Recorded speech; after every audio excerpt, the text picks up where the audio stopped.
The culture and meaning of bowing. The origin of bowing. The culture of bowing has deep roots in ancient rituals. The origin of Japanese bowing dates back to the Asuka period, around the 6th century. During this time, many cultural practices were imported from China's Sui and Tang dynasties, including ceremonial etiquette. Among these, the act of bowing, or hai, became associated with Buddhist rituals, serving as a way to express gratitude and respect. Within these rituals, bowing to deities was regarded as the ultimate form of reverence, which later extended into everyday life, forming the foundation of modern Japanese bowing. Types of bowing and the differences in angles. There are three primary forms of bowing in Japanese culture: eshaku, keirei, and saikeirei. Each has a specific angle and meaning. Eshaku is performed at a 15-degree angle, used for casual greetings or light expressions of gratitude.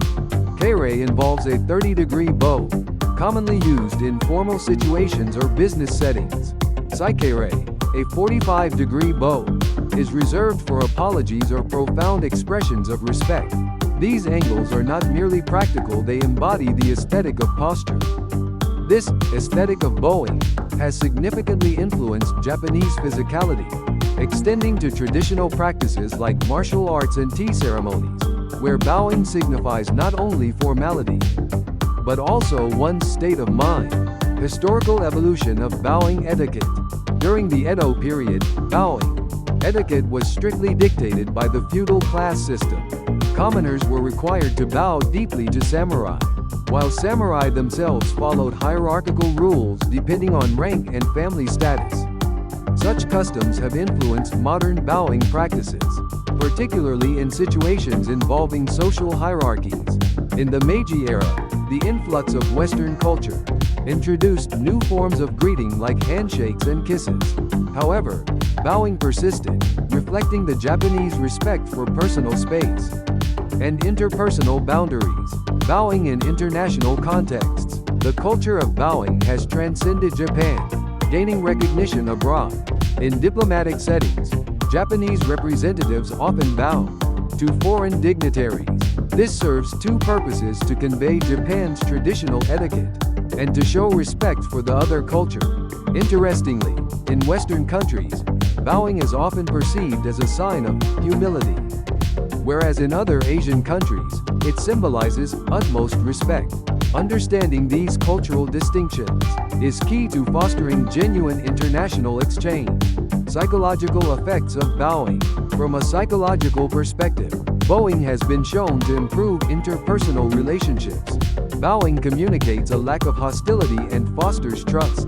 Additionally, the physical act of bowing, which involves lowering the head, can influence the autonomic nervous system, reducing stress levels. Compared to Western practices like handshakes, which build trust through physical contact, bowing achieves similar results without touch, highlighting its unique nature. Symbolic meaning in Japanese culture.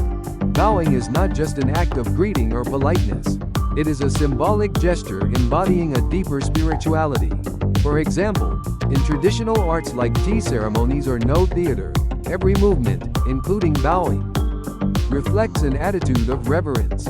Bowing simultaneously conveys respect for others and humbles oneself. This dual nature epitomizes the spirit of harmony, a cornerstone of Japanese culture. Conclusion.